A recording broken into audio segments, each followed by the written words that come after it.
Okay, so hi, this is Nihar, and in this video, I'm going to show you how an ideal client acquisition process looks like. But before that, before we dive into that, I want to show you a small clip of my a recent sales call that I had.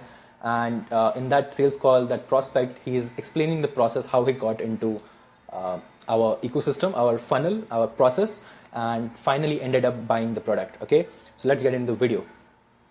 Like I wanted to know like what should be the funnel. That's why I purchased your bundle and copied all the template. And I was just thinking like what should be the front end, as you said in the webinar. Like front end is most important, and that is and all. So what should be in the front end, and like how to like the funnel logistic. I didn't understand like what to put, like how to get quality leads. Should I make it the front end free and make the call paid, or should I make the front end paid or make the call free? And what should be the front end product? I did try to create some products also, like webinar checklist or like show no, like how to increase show up, that checklist and all. Try to make it a bundle. Yes. And before actually implementing that just your webinar came Saturday. You remember, like Friday or Thursday, I asked the question in the group. You replied that value your time.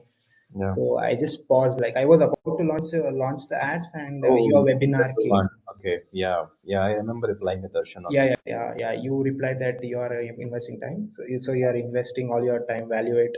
And I just thought, okay, let's get into his webinar. He will say something. Yeah. After that, if I get a chance to book a call, I'll just book a call, go ahead and see what he consults me or something. Then I will start running ads or something like that. Okay, so as you saw in the video, Darshan first saw our ad on Instagram. Then through that ad, he ended up purchasing our front end product. In this case, what we are doing is we are selling our bundle. Okay. After he purchased this front end product, and by the way, he purchased that front end product around 2 months ago. Okay. Since then, he was in our WhatsApp community, right? So I'll just write it down here. WhatsApp group or WhatsApp community. This is the most important thing in your process, by the way, because you can keep on nurturing your prospects for lifetime, or let's say until they buy. Okay. So he was a part of our WhatsApp community, and he was constantly seeing our messages and the discussions and the value that I was adding in the group, right? After 2 months, he asked one question in the group, and I added an answer. I replied to his question on that group, right? And I added some value. So we can consider that as value, right? After I added that value, he attended one of our webinars that we did on Saturday. Okay, he attended that webinar, and we gave a mind-blowing offer which he definitely didn't want to lose, and that's why he opted in for our offer. Okay, and he became a part of our community after that. Okay, what I want you to understand from this is there are a few prospects who are already in the buying mindset. Okay, and they would buy from you at the start of the journey or at the start of the sales process.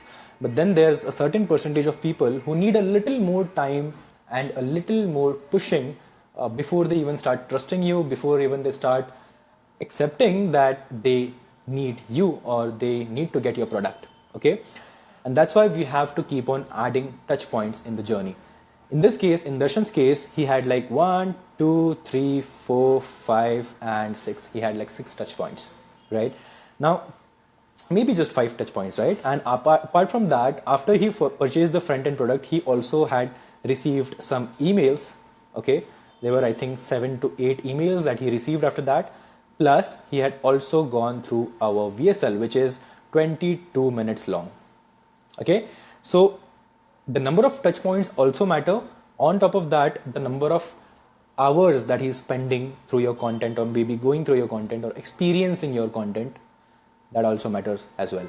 So when these two things compile or compound, the prospect, he ends up buying your product at the end. Okay, definitely if you're offering some value, if you're providing something that is actually worth buying, at the end the sale would happen if the product fits the gap. Okay, if the product actually solves a problem of your prospect, they would end up buying.